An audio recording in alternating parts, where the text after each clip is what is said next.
we're doing it like a new world and comic book we can try and create. Yes, okay. We're looking to improve our art. If there's any criticism we could give to it or things that we can improve with it would be really helpful. We've got some rough sequential pieces. Yeah. Again, it's just like storyboard coming from a film background. I'd say one of the very, very first things, everybody likes to do cartoony stuff, but you've got to underlie it with real anatomy. It's one of the things I used to hear all the time and didn't listen to. And like shadows and everything like that, you need to get catalogues and look at people in clothing and the way clothing actually forms, rather than how you imagine it falling, how it actually does and how the shadow and the light hits it. So for all the clothing that's on there, it's done from how you imagine, and half the time it's back to front. So I would say go out and get a catalogue just for clothing, or Google people wearing clothes. I'd say anatomy again. You've got to learn the structure of the body, just the way everything works, the way the intercostals connect to the abdominals. It's like a lot of people that do manga. They do manga and they're so heavy on the style, they actually haven't learned the underneath of the drawing, and nothing ever fully looks right until you've got the underneath right. I'd also reference from real life. You know, reference a lot more heavily from real life. I mean, these are obviously referenced to a degree, but look at the structure of animals, the way their muscles intertwine.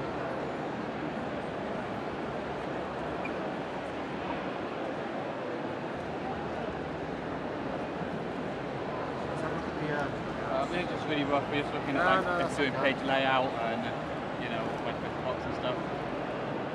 I would say with your layouts, go a lot more detailed.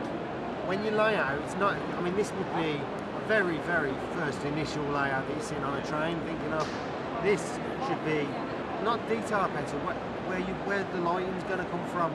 You know, it's like on the pictures here. It's thought about texture. There's no real thought to lighting. You know, what direction is the light coming from? Is it coming from the back? Is it coming from the front? Is it coming from the side? That's one of the first things you think about. That's how you put nice shadows and heavy blacks into pictures. They give it a lot more depth, because it looks nice texture-wise, but it doesn't give it depth to layer it, which is something you definitely need to do. With these, definitely have a look at these and then go back into them. Also make it a lot more dynamic.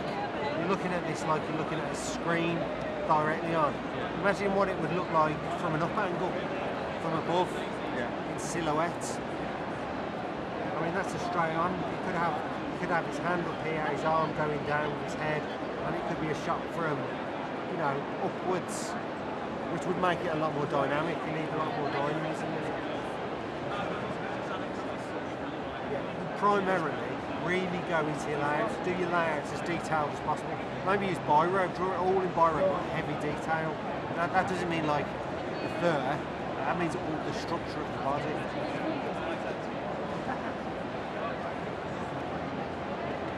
I'd say that's the main thing. Really go into the structure. One thing I was taught years ago is for anatomy, get bodybuilding books for men, because they are, they're unreal, but they are peak physical form in terms of art. And get effectively like Playboy magazine for girls, because it's all curves and shadows and shape. I've got a stack of them, but they are useful. Yeah, I'd say crack on with it, but get a lot of reference material. Reference is invaluable, especially for backgrounds. People, Google images.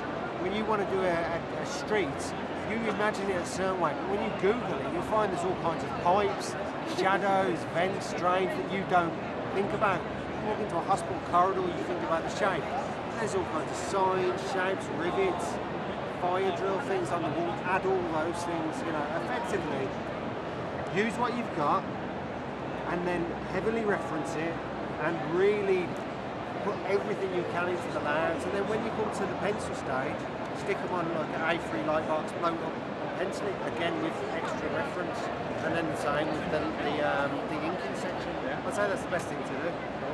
Thank you. No, good luck with it. No, it's, do you mind answering a question from edification? Yeah, sure. Do you think comics are still sexist, and do they deserve the reputation they have? No, I don't think they're sexist in the slightest. I think they're effectively there's so many varied versions of comic books. It's like, are books sexist?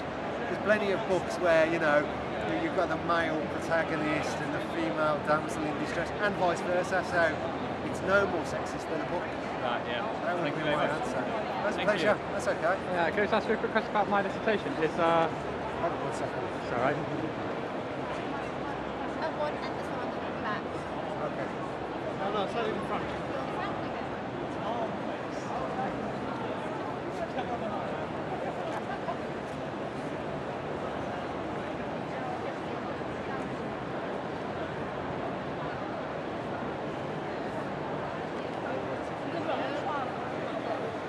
Hi. Yes. Do you think comics are sensitive enough when dealing with issues that people could relate to strongly, like depression and issues like that? I think a comic book is there to entertain. It's like a film. Okay. Is a film sensitive enough to deal with those Okay. issues? If the film is about those issues, then it should have a layer to it about that. Yeah. But if it's not about that, then it's about characters and what drives each character. So again, it comes down to the subject Yeah. and the source material and what the aim is. So I would say yes and no. Basically. Okay, yeah. If that answers your question. Yeah.